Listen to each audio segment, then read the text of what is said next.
आपका जो sporting career है that was supported by your job eight railways. जिस तरह से एम एस धोनी भी टिकट कलेक्टर की तरह उन्होंने शुरू किया, लेकिन जैसे ही वो इंडिया के लिए खेलना शुरू किया तो उन्होंने वो जॉब करना बंद कर दिया। लेकिन आपने नहीं किया, आप इंडिया खेलने के बाद भी आप रेलवेज में रहीं, बैंड्रा में प्रैक्टिस करती थी, लोकल ट्रेन लेकर जी। बॉम्बे सेंट्रल जाती थी।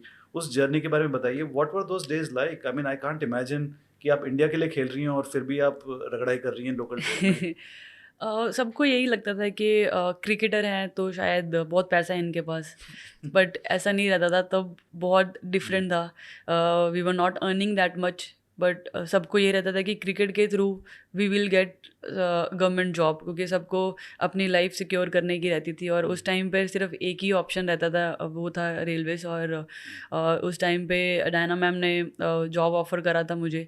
और जो जो मैंने टर्म्स उनको रखी कि मुझे बांद्रा में रहना है बिकॉज वहाँ पर अच्छी फैसिलिटीज़ है, सब कुछ। Like what ever I asked she gave me everything that time. But उसके बाद भी मतलब इंडिया खेलने के बाद भी बहुत साल जॉब करी, बहुत साल ट्रेन में ट्रैवल करा। तो एक दिन तो ऐसा आया था कि मैम, मतलब जहाँ तो मैं क्रिकेट खेल सकती हूँ, जहाँ जॉब कर सकती हूँ, दोनों के बीच में मतलब मैं पिस रही हूँ, फोकस नहीं हो पा रहा क्योंकि मेंटली बहुत ड्रेन हो रही हूँ।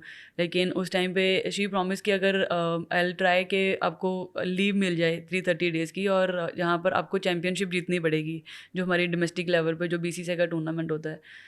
तो उस टाइम पर ये था कि कैसे भी करके ये चैम्पियनशिप जीतनी है, then only will get off. क्योंकि एक तो वी वर रिप्रेजेंटिंग इंडिया, उसके बाद 3 से 4 घंटे ऑफिस के लिए लग जाते थे और टाइम नहीं मिलता था ट्रेनिंग करने का।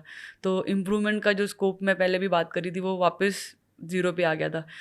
तो आई थिंक उस टाइम पर उन्होंने इतना सपोर्ट करा कि अभी भी रेलवेज़ की टीम को अगर आप चैंपियन बनते हैं तो they will get 330 days of, बिल्कुल ऑफिस नहीं जाना पड़ता और you can focus on your game. तो आई थिंक जो चेंजेस वो लाए उस टाइम पर, और उसमें मतलब मैंने बहुत परेशान करा उनको, क्योंकि मैं छोड़ दूँगी अगर आप ऑफ नहीं करोगे, क्योंकि because end of the day main motive cricket था। क्रिकेट की वजह से ही जॉब मिली, पर जॉब में मुझे फँस कर नहीं रहना था। कि राइट। आई मतलब चाहिए थी मुझे जॉब, बट क्रिकेट के ऊपर नहीं थी। राइट। बट आई थिंक उन्होंने अंडरस्टैंड करी वो सारी फीलिंग्स, और उसके बाद जो रूल्स लाए कि अगर आप चैम्पियनशिप जीतते हो डोमेस्टिक पे और आपको 330 डेज़ ऑफ मिलेगा, तो I think that was also a turning point for all the railways player. ये रैना मैम जब बात करें, वो रेलवेज की स्पोर्ट्स जी। अथॉरिटी की जो जी, हेड इंचार्ज थे। थी, उन्होंने बहुत कुछ किया है स्पोर्ट्स के लिए, क्रिकेट जी। के लिए जी। स्पेशली।